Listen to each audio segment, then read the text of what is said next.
Bonjour à vous les enfants, retour aujourd'hui sur nos pyramides avec notre nouvelle séance avec des exercices dans lesquels on va encore apprendre des choses, des exercices qui servent également de leçons. Alors, vous avez eu tous à peu près beaucoup de mal à dessiner la pyramide lorsqu'on était en classe, lorsqu'il fallait faire donc le dessin en perspective de la pyramide, c'est normal. C'est un objet de l'espace, une perspective à faire, ce n'est pas facile à faire, même si vous avez déjà appris pas mal de choses sur les perspectives en sixième et en cinquième. Il faut néanmoins y revenir souvent, surtout que ce pas des choses qu'on fait tous les jours. Cet exercice-là va servir à vous améliorer dans le dessin des figures en perspective. En perspective cavalière, qui est la perspective qu'on utilise en mathématiques, c'est parce que c'est la plus simple, tout simplement. Alors, une pyramide régulière de hauteur 7 cm a pour base un carré de côté 5 cm. Déjà, effectivement, c'est un carré, puisqu'on a une pyramide régulière. Donc, pas une pyramide régulière, il faut que la base elle-même soit régulière. Donc, si elle a 4 côtés, forcément, ça ne peut être qu'être un carré. Ça peut être un triangle équilatéral, un pentagone régulier ou autre, mais si ça a 4 côtés, c'est forcément un carré. Alors, à main levée, dessine une représentation de cette pyramide en perspective cavalière, puis code ce dessin. Alors, ça, on va le faire ensemble. Et vous aurez à faire tout seul la partie B, qui est de construire à la règle une représentation perspective cavalière de cette pyramide. Alors, comment ça marche? Déjà, rapidement, comment est-ce qu'on dessine une pyramide en général? On la dessine un peu comme ça. Elle est vraiment tordue, c'est pas grave, mais c'est pas grave. Voilà, on dessine un truc comme ça. D'accord? Bon, là, on va quand même faire un peu mieux que ça. Parce que là, c'est même pas un truc à main levée, c'est vraiment n'importe quoi. Tout d'abord, il faut dessiner, donc, le plus simple, on a vu, c'est dessiner la base. La base, c'est un carré. Un carré en perspective. Un carré en perspective, ça ne va pas se dessiner comme ceci. Certainement pas. Parce que là, ce serait une vue de dessus. Le carré en perspective doit être déformé. Alors, comment est-ce qu'on fait? Imaginons qu'on donne des noms à ces points pour se faciliter la vie. A, B, C, D, et puis S pour le sommet. On va commencer par tracer le côté AB. Le côté AB, vous voyez, il est parallèle à l'écran. Parallèle au tableau, parallèle à la feuille, tout dépend là où vous dessinez. D'accord? C'est-à-dire qu'il ne s'enfonce pas dans le tableau, dans l'écran ou dans la feuille. Ça veut donc dire que cette figure-là, ce segment-là, devra être dessiné comme il faut, avec ses vraies grandeurs, avec ses vraies orientations. Tout ça devrait être fait correctement. Donc le côté AB, puisque c'est un carré de côté 5 cm, puisque ABCD ça fait un carré de côté 5 cm, c'est que le côté AB, lui, il fait 5 cm. Donc ça veut dire que je vais donc tracer un côté qui va mesurer 5 cm. Alors je vais augmenter un peu le zoom ici. Voilà, pour agrandir la taille des carrés. Ça, j'ai mis exprès des carreaux ici en fond pour qu'on voit un peu mieux les choses. Alors donc 5 cm, ça fait 10 carreaux pour vous, parce que vous avez des carreaux de 5 mm de côté. Alors, 1, 2, 3, 4, 5. Voilà. Il n'est pas très très beau. Vu que c'est à main levée, vous, quand vous le ferez à la règle, il n'y aura pas de difficulté pour le faire. Donc ça, c'est mon côté AB. D'accord, mon point B qui est là, bien sur l'alignement. Bien. Puis après, il y a le côté BC à faire. Le côté BC, on le voit ici. Ce côté BC, si on le traçait réellement, si on le formait réellement, non pas en perspective, mais en vraie 3 dimensions, on voit que ça rentrerait dans l'écran. Ça rentrerait dans le tableau. Ça rentrerait par la feuille et puis après dans la table. Comme s'il fallait percer pour pouvoir le dessiner réellement BC. D'accord, il rentre en profondeur derrière l'écran.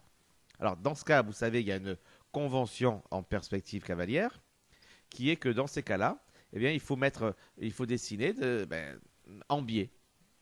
Alors, en général, quand on veut faire l'équivalent d'un angle droit, eh bien, on fait en biais, alors, soit à 45 degrés,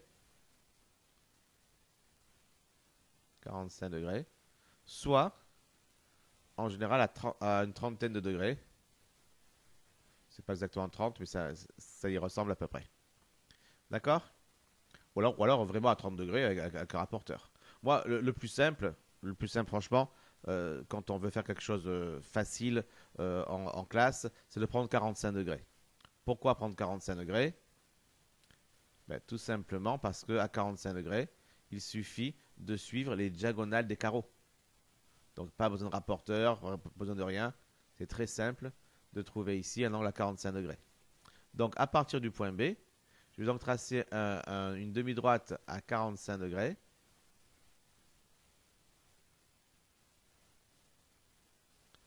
C'est comme ça que je vais avoir ma profondeur et mon côté BC. Mais mon côté BC, il faut que ça arrête. Il faut que ça arrête au point C. Ça mesure combien AB? Ça mesurait 5 cm. Le côté BC va mesurer également 5 cm. Eh bien, je ne dois pas mesurer 5 cm. Si je mesure 5 cm, c'est-à-dire si je mets la vraie grandeur, mon cerveau, quand il verra ma perspective, il aura l'impression que ça fait beaucoup plus que 5 cm. Beaucoup, beaucoup plus que 5 cm. D'accord? Alors la convention qui marche pas mal, c'est de dire que lorsqu'on a 1 cm ici, d'accord? Pour faire quelque chose qui va ressembler à un carré, eh bien on va mettre un carreau en diagonale. Regardez ici, hop. Ici, ça va ressembler à un carré. Le cerveau, quand il va voir ça, connaissant la perspective, connaissant toutes ces choses-là de 3 dimensions dans lesquelles il baigne tout le temps, ben, il aura l'impression de voir un carré. Alors que si je mets réellement 1 centimètre, ça fait à peu près ça. Hein.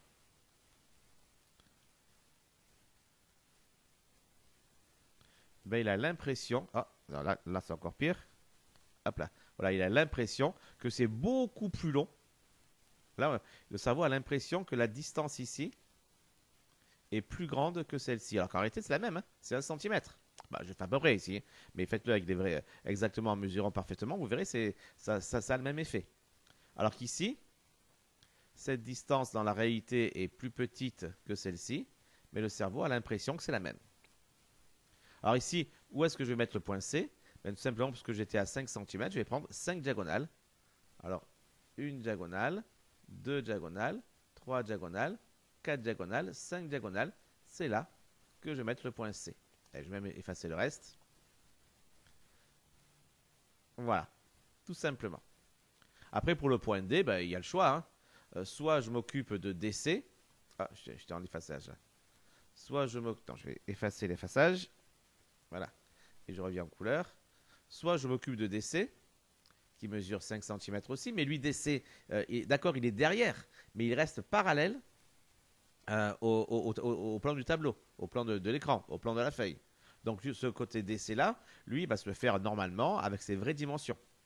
Donc à partir du point C, ben, je vais réellement mesurer 5 cm. 1, 2, 3, 4, 5, pour obtenir mon point D qui sera là. Alors pour obtenir le point D, je peux donc faire comme ceci, ou alors, à partir du point A, comme j'ai aussi 5 cm ici pour AD, et là je suis par contre perpendiculairement au plan du tableau, eh bien, je pars du point A, et en diagonale, je fais 5 carreaux. 1, 2, 3, 4, 5, et évidemment, j'arrive à à la même position. D'accord? Et là, ça me fait donc mon ABCD qui ressemble, qui en réalité est un parallélogramme quand il est dessiné comme ça. Mais dès qu'on va, surtout quand on va après, quand on imagine ça en 3 dimensions, surtout quand le point S sera là, on le verra encore plus en 3 dimensions, et bien évidemment, on voit que c'est un carré. Le cerveau prend ça pour un carré en 3 dimensions, un carré en perspective. Alors pour forcer encore plus l'image du carré, ben on va coder les angles droits par exemple. Comment se code les angles droits? Vous savez que si on a donc des droites perpendiculaires comme ceci, ou même simplement un carré, un carré dessiné normalement, on va prendre, voilà, en plus, il me l'a bien fait en plus. Si je veux tracer un angle droit, je dois faire quelque chose comme ceci pour dire c'est un angle droit. D'accord? Alors ce qu'il faut comprendre, c'est qu'en perspective, c'est un petit peu différent. En perspective, si je veux faire un angle droit, je vais en faire un comme ça. Je vais faire juste une partie. D'accord? Je vais faire un angle droit ici. Alors, comment ça marche? Eh bien, regardez. Le côté rouge qui est là. D'accord? Il est fait comment? Ben, il est fait, bien sûr, perpendiculairement à ce côté à ce côté vertical, je dirais. Même si vertical, ça n'a pas de sens. Mais là, c'est vraiment pour qu'on comprenne bien ce dont on parle. Perpendiculaire à ce côté pointillé, à ce pointillé rouge. D'accord? Mais en réalité, c'est pas ça qui va m'intéresser. C'est pas qu'il soit perpendiculaire à ça. Ce qui va m'intéresser, au contraire, c'est qu'il soit parallèle à ce côté-là. D'accord? C'est pas qu'il soit perpendiculaire au côté que j'ai fait en pointillé rouge qui m'intéresse. Ce qui m'intéresse, c'est qu'il est parallèle au côté que j'ai fait en trait continu rouge. Parallèle. Donc ainsi, si le trait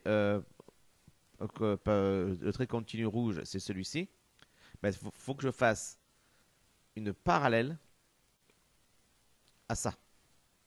D'accord? De même, l'autre côté ici. Ah, je remets hop, le zoom qui est parti. Voilà. Alors, l'autre côté, qui est celui-ci, vert. Bien sûr, il est perpendiculaire à ce côté pointillé vert. Mais ce n'est pas ce qui m'intéresse. Ce qui m'intéresse, c'est qu'il soit parallèle à ce côté que je fais en continu vert. C'est-à-dire parallèle à celui-ci. Et donc, ça veut dire qu'ici, il devrait être parallèle comme ceci. C'est donc comme ça qu'on marque un angle droit en perspective. C'est-à-dire que l'angle que je viens de dessiner, là, ben, il n'est pas droit non plus. Ben, parce que c'est un petit carré qui lui aussi est en perspective. Donc forcément, il est déformé lui aussi. L'angle droit est déformé également. Et comme les perspectives respectent les parallèles et non pas les perpendiculaires, voilà pourquoi on s'intéresse au fait que le côté vert soit parallèle au côté vert et le côté rouge soit parallèle au côté rouge. Donc on obtient ceci pour marquer les parallèles, les perpendiculaires. Donc ici, qu'est-ce que je vais avoir? Je vais avoir ici parallèle à AB, parallèle à AD. Ici, je vais avoir parallèle à AD, ou ABC plutôt, et parallèle à AB. Ici, je vais avoir parallèle à BC et parallèle à DC.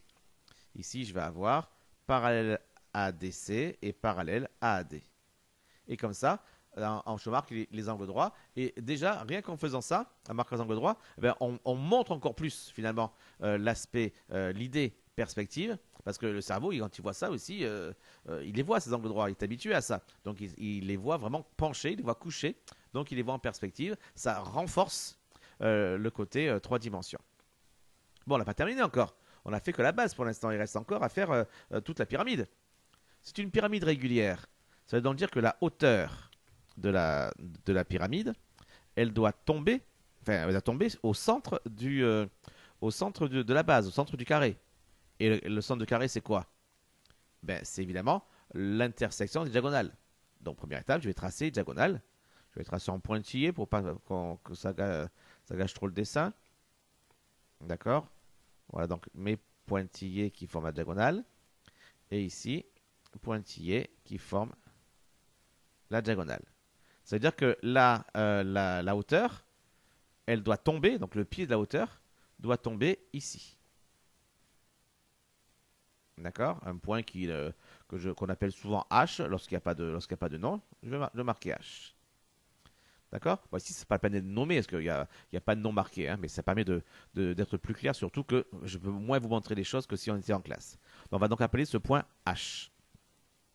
Eh bien, le point S doit être au-dessus de ça. C'est-à-dire que du point S, si on lâche quelque chose du point S, il doit tomber jusque sur le point H. Cette descente-là, elle se fait parallèlement, là encore, au plan du tableau.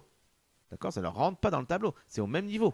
Donc, que ce soit à l'intérieur ou à l'extérieur, ça descend, ça reste au même niveau. C'est donc bien parallèle au plan du tableau, au plan de l'écran, au plan de la feuille. Ce qui veut donc dire que ce côté SH, lui, ne sera pas déformé. Puisque SH mesure 7 cm, puisque la hauteur ici, c'est marqué 7 cm, eh bien, c'est-à-dire que SH va mesurer réellement 7 cm. Alors, en réalité, mon point H, il est un peu plus bas, il doit être normalement voilà, un peu ici, s'il était bien fait. Il devrait être au demi-carreau. Bon, on va dire qu'il est bien fait, c'est pas grave, de toute façon, moi je suis là, ici à la figure à main levée. Donc à partir du point A, je vais simplement mesurer 7 cm. 1, attends, j'en combien là? 1, 2, j'ai raté. Alors le 2 il est par là. 3, 4, 5. Je ne sais même pas si j'ai fait 5. 5 c'est plutôt là. 6 et 7. Voilà, je suis par là à peu près. Voilà mon point S. D'accord? Bon, vous, facile, hein, vous prenez la règle, vous mesurez 7 cm. Vous, c'est hyper facile. D'accord? Et après, il n'y a plus qu'à relier le point S aux différents sommets du carré. Donc le côté SA, le côté SD, le côté SC et le côté SB. Et voilà, la pyramide est dessinée.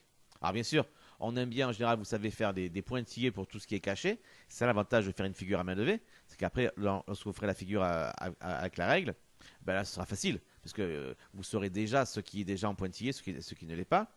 Alors on va dire qu'on va faire la pyramide finale en bleu. Donc le côté AB, lui, on le voit bien. Voilà. Le côté BC, on le voit bien également. Z. Voilà. Le côté DC, par contre, lui, il est bien en pointillé. Ce qui est derrière. Le côté AD, pareil. On voit ici qu'il il est bien caché. Par contre, le côté SA, là, il est bien devant. Le côté SD, bon, là, il est derrière. Donc, en pointillé. Le côté SC, bon, il n'y a rien qui cache, donc il est bien devant. Le côté SB, pareil. Il est bien devant. De même, la hauteur, SH, forcément est à l'intérieur. Hein. Autant la faire en pointillé. D'accord? Alors, qu'est-ce qui va manquer encore à ça? Pas mal de choses. Puisqu'on demandait de coder le dessin. Alors, on a commencé à le coder déjà ici, en marquant les angles droits du carré. Pas mal. Mais on peut également rajouter du code en mettant les longueurs. Puisque c'est un carré. N'oubliez pas que ce côté-là est égal à celui-ci, qui est égal à celui-là, qui est égal à celui-là. On peut donc le coder. On a quoi encore comme codage à faire? Bon, on a tracé la hauteur SH. C'est-à-dire que la hauteur SH, on sait qu'elle est perpendiculaire à la base, c'est-à-dire perpendiculaire à n'importe quelle droite de la base. Alors, par exemple, on peut dire que le côté SH, il est perpendiculaire à HD, par exemple. Et donc, tracer un petit angle droit ici, ceci parallèle à SH, et ceci parallèle à DH. Et ça me fait mon angle droit. Hop là. Là, ça me fait mon angle droit au niveau du point, enfin, au niveau du point H. D'accord? Pour SH perpendiculaire à HD. J'aurais pu le faire ailleurs. J'aurais pu le faire perpendiculaire à HC aussi. Ça m'aurait fait un autre endroit, mais ça aurait été pareil. D'accord? Ensuite, on sait que dans les pyramides régulières, les arêtes qui partent du sommet, ben, elles aussi ont la même longueur. Donc, je peux encore faire un codage ici, dire que ce côté-là, allez, 1, 2, 3, est égal à celui-ci, 1, 2, 3, qui est égal à celui-ci, 1, 2, 3, qui est égal à celui-ci, 1, 2, 3. Voilà, donc là je pense que le codage est terminé. Il n'y a plus qu'à faire maintenant la figure en vraie grandeur. Alors moi je ne vais pas le faire, hein, puisque évidemment sur la tablette graphique, là j'ai pas les instruments pour faire ce genre de choses. Mais enfin, comme on l'a expliqué ici, tout comme si c'était en vraie grandeur, je pense que vous n'aurez aucun problème à le faire. Le mieux à faire maintenant peut-être, hein, surtout pour la première fois, c'est de revenir à la vidéo en arrière au début du dessin et refaire tout ce que j'ai fait moi en vraie grandeur, à main levée, vous de le faire avec votre règle en suivant les carreaux. N'hésitez pas à suivre les carreaux ici. Les carreaux, je les ai rajoutés ici dans le fond d'écran exprès pour ça. Parce que c'est beaucoup plus simple. Hein, on va vraiment se servir des carreaux. On peut le faire sans carreaux évidemment, mais ça rajoute de la difficulté pour rien. Donc ici, on se sert des carreaux. On a des carreaux, petits carreaux justement. C'est pas pour rien, c'est aussi pour ça. Donc on n'hésite pas, on suit les carreaux et les choses vont se faire facilement. D'accord? Allez, vous mettez en pause, ou encore mieux, vous revenir en arrière pour refaire ce que j'ai fait moi, mais le faire maintenant avec votre règle et en mesurant les choses correctement. Parfait.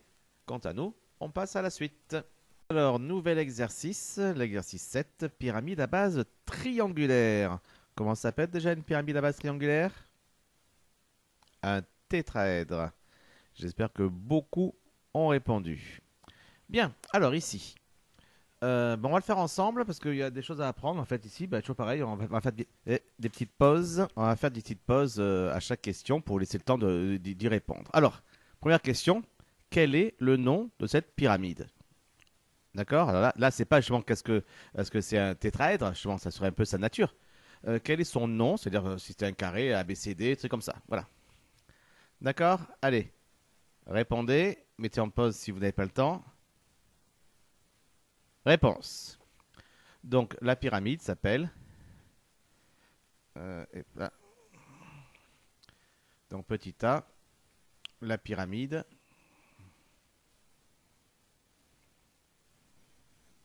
s'appelle. Alors, ça s'appelle comment? Alors, d'abord, on nomme la base GFE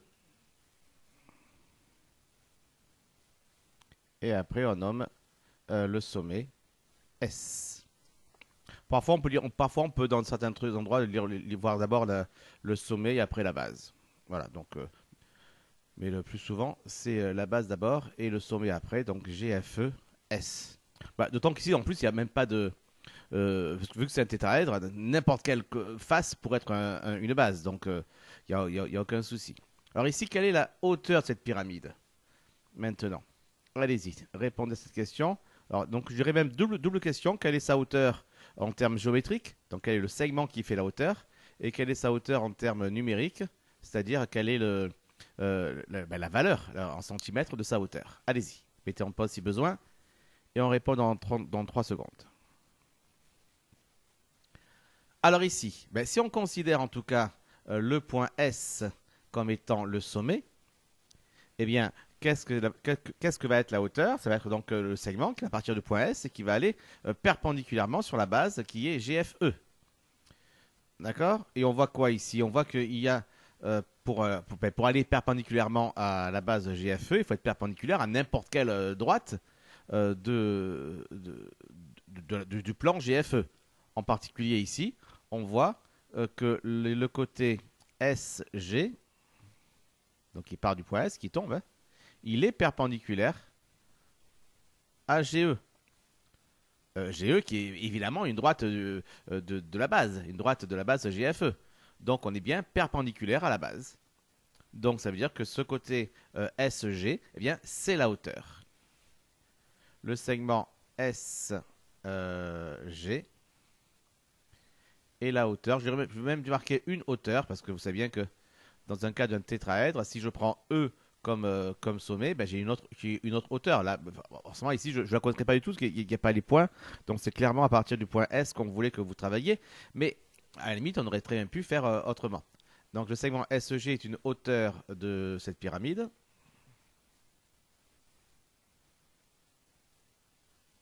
D'accord? Donc, ça, c'est la hauteur, je dirais, géométrique. On a également la hauteur numérique. En fait, combien ça mesure? Combien mesure cette hauteur? Combien mesure le segment SG? Là, on a les dimensions. C'est marqué ici. SG, ça mesure 6 cm.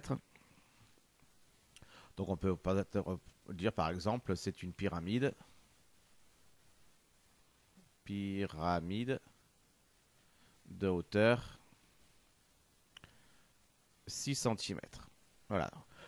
La question est un peu ambiguë ici, on ne sait pas trop ce qu'il demande, s'il demande la hauteur numérique ou géométrique, on met les deux, comme ça on est tranquille. Quelle est la nature de la face SGF? Je vais changer un peu de couleur pour voir un peu les choses. SGF. SGF. Voilà. Quelle est la nature de ceci? Allez, je vais laisse réfléchir un instant. Revenez quand vous avez votre réponse. Alors, vous avez trouvé? Bon, j'espère qu'au moins tout le monde a répondu, c'est un triangle. Parce qu'évidemment, toutes les faces latérales, les faces qui font le tour de la pyramide, sont toujours des triangles, puisque ça part d'un segment qui est le côté du polygone, de la base, et ça arrive jusqu'au sommet. Donc forcément, ça forme un triangle. Donc déjà, c'est un triangle. SGF est un triangle. Mais est-ce un triangle particulier ou est-ce un triangle totalement quelconque? Eh bien, c'est un triangle particulier. En effet, regardez. Comment est-ce qu'on va le voir? Parce qu'on n'a pas beaucoup. Peut-être agrandir un peu le dessin. Je ne sais pas s'il va agrandir mes dessins moi en même temps. Là, du coup, je peux plus agrandir parce que j'ai dessiné dessus. Tant pis. On va donc le faire comme ça. Regardez. On a dit que le côté SG était perpendiculaire à GE. C'est parce que c'est la hauteur. D'accord? Plutôt, c'est parce que c'est perpendiculaire que du coup, c'est la hauteur. Mais la hauteur, rappelez-vous, elle est perpendiculaire non pas seulement à GE, mais elle est perpendiculaire à la base. C'est-à-dire elle est perpendiculaire à toute droite qui va former cette base. Et cette base GFE, elle est tout aussi formée du segment GF que du segment GE.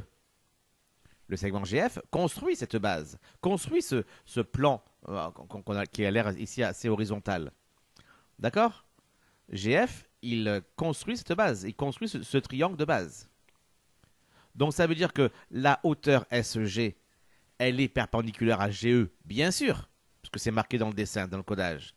Mais elle est perpendiculaire à n'importe quelle autre droite de cette base. Et GF fait partie des droites de cette base. Ça veut donc dire que la droite SG, même si ici on a dit que le segment c'est pareil, mais la droite SG, elle est perpendiculaire à la droite GF. Il y a donc ici, on va le faire un peu grand pour qu'on le voit, un angle droit qui n'était pas dessiné. Mais à partir du moment où c'est perpendiculaire à GE, et donc au plan de base, ben c'est forcément perpendiculaire également à tout le reste qui forme la base, en particulier à GF. Donc non seulement c'est un triangle SGF, mais c'est surtout un triangle rectangle. Et les rectangles en G. D'accord? Et c'est ça qui va nous permettre après de construire en vraie grandeur certaines faces. Parce que là, forcément, on a dessiné. D'ailleurs, en plus, on va simplifier encore un peu les choses. Vous avez vu ici, c'était marqué que SG était perpendiculaire à GF et vous avez directement donné la chose. Ceci, le deuxième ici, avait été codé sur le dessin, pas le premier. Mais de toute façon, on avait réussi à trouver que le premier était vrai aussi, même s'il ne l'avait pas dit. D'accord? Alors du coup, quoi? Eh bien du coup, on continue. Donc maintenant, il fallait construire en vraie grandeur. Ça va être essentiel de se construire en vraie grandeur dès qu'il va falloir construire des patrons. Patrons, vous savez, vous en avez fait déjà en 6e, 5e pour d'autres figures. C'est lorsque vous avez les figures aplaties, dessinées, qui, une fois découpées, une fois pliées, permettent de reconstruire l'objet réellement. Ça, c'est essentiel de savoir faire ça. Parce que lorsqu'on a des objets réels à construire réellement, pour faire des vrais objets de la vie de tous les jours, forcément, il faut être capable de dessiner ce patron pour après tailler dans du métal, dans du plastique, dans n'importe quoi, pour être capable de reconstruire l'objet correctement. Et donc, il faut être capable de dessiner ces triangles-là en vraie grandeur. En vraie grandeur. D'accord? Parce que là, évidemment, dans la perspective, toutes les dimensions sont... une bonne partie sont fausses, puisque elles sont déformées par la perspective. Alors, commençons par la face SGF. Alors, SGF, qu'est-ce que c'est? On dit que c'est un triangle rectangle en G.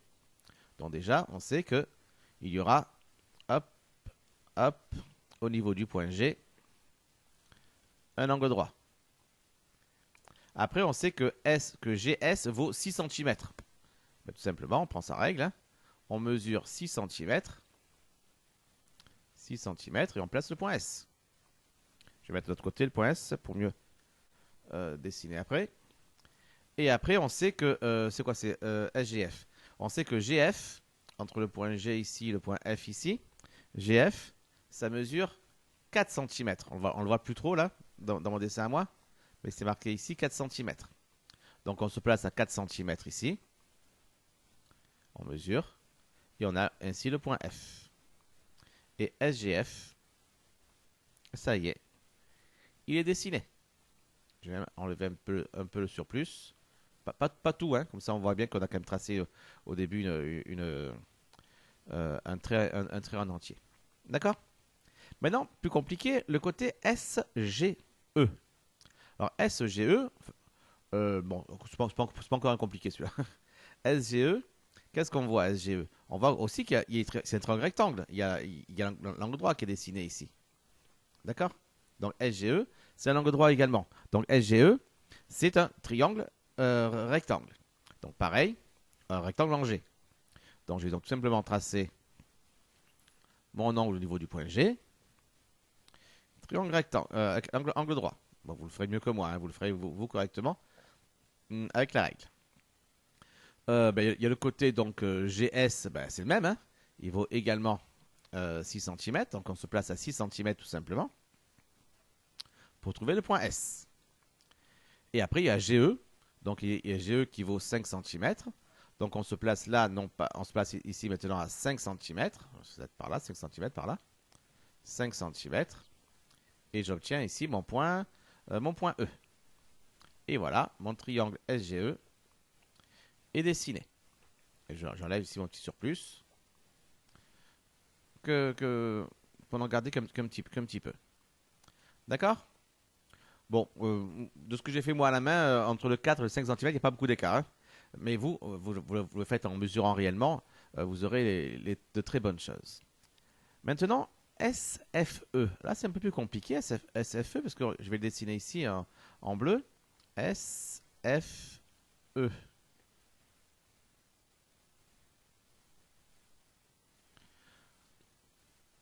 Alors, comme ça, on refait, je colorie un peu plus épais pour qu'on voit mieux SFE, le point F qui est ici derrière.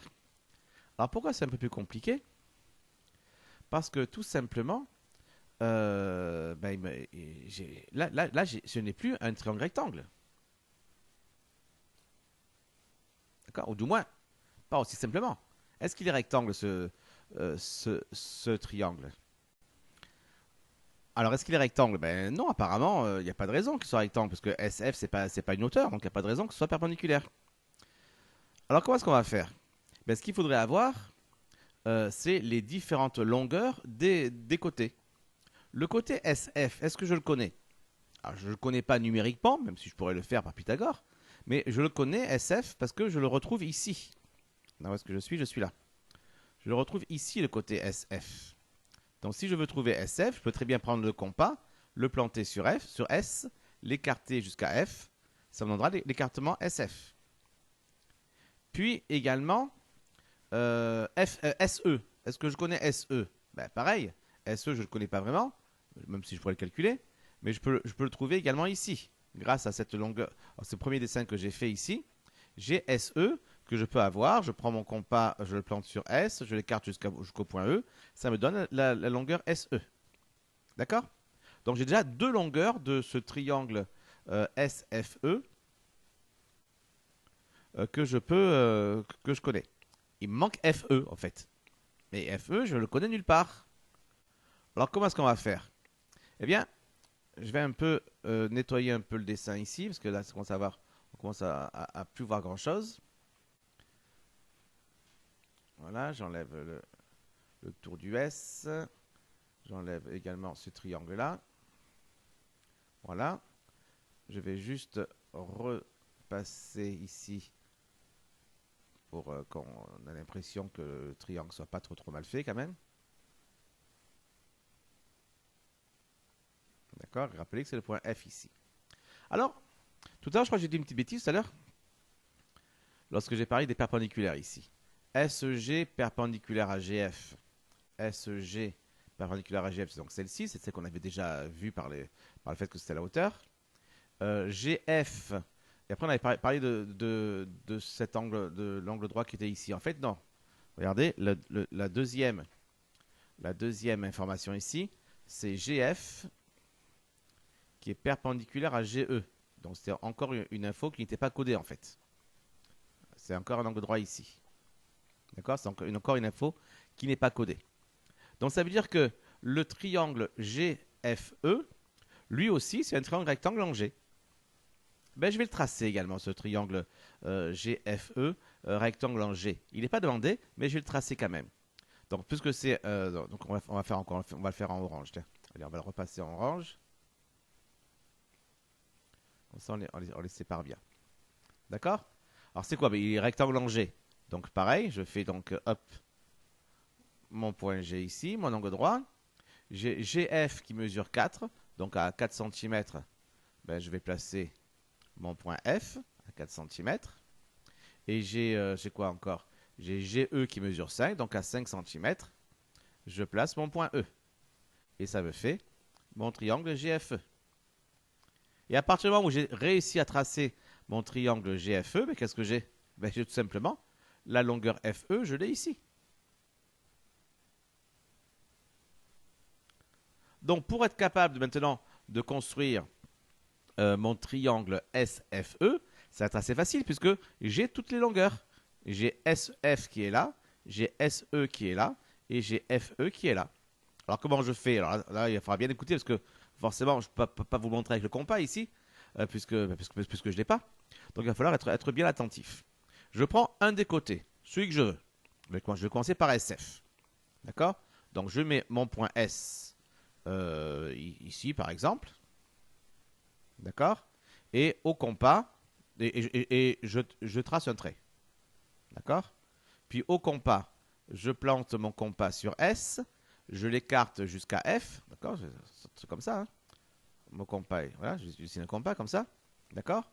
Puis ce compas-là, je le reporte ici sur le point S et je trace un arc de cercle. Ça me donne mon point F. Tout simplement. Puis après, j'ai le côté SE à faire. Enfin, il me manque le point E à faire en tout cas. Pour trouver le point E, j'ai deux informations. J'ai la distance SE, j'ai la distance FE. Donc, pour la distance SE, qu'est-ce que je fais? Je prends mon compas maintenant, je le plante sur S et je l'écarte jusqu'à E. Puis, je reprends le compas maintenant, je le mets sur le point S ici que je viens de tracer. D'accord? Et je fais un cercle ou un arc de cercle, ça suffit généralement, qui reste cette distance-là. D'accord? Moi, ça doit être un peu plus grand, donc ça va faire un truc comme ça. Alors moi, évidemment, c'est un peu au hasard, hein, parce que forcément, vous avez bien mieux comme précision. D'accord? Donc le point E, il est quelque part là-dessus, on ne sait pas où exactement, mais il est quelque part sur ce cercle. D'ailleurs, j'ai tracé qu'un petit bout du cercle, mais on pourrait très bien tracer le cercle en entier. Le point E est quelque part sur ce cercle en entier. Puis, pour avoir le point E définitivement, je vais encore prendre le compas de centre F, planter le compas sur F dans la figure orange là, jusqu'à l'écarter jusqu'au point E. Comme ça, j'ai la distance FE dans le compas. Donc, je me place maintenant dans le point F ici et je trace ce cercle. Je dois faire comme ça à peu près. Hop. Un cercle de centre F et de rayon, ce que j'ai mesuré sur la figure orange. Au croisement, j'ai le point E et ça me permet donc de tracer mon triangle en vraie grandeur avec la vraie grandeur SF, la vraie grandeur SE et la vraie grandeur FE. Alors bien sûr, j'aurais pu calculer ces longueurs-là. Hein. J'aurais pu calculer SF, j'aurais pu calculer SE, j'aurais pu calculer FE. J'aurais eu des racines, des valeurs approchées. Donc, c'est bien aussi de le faire comme ça, sans calcul, uniquement aux instruments. D'accord? Voilà, faites-le à votre tour. Faites tous ces triangles-là. Reportez bien les compas aux bons endroits pour réussir, vous aussi, à construire ce triangle SFE en vraie grandeur. Surtout, comprenez bien, vous avez vu que la figure orange n'était pas demandée dans l'énoncé, mais on a eu besoin de la rajouter pour être capable de construire la figure bleue, pour construire SFE. D'accord? Voilà, bon, on s'arrête là pour aujourd'hui. On se retrouve la prochaine fois pour la suite des pyramides. Bye bye.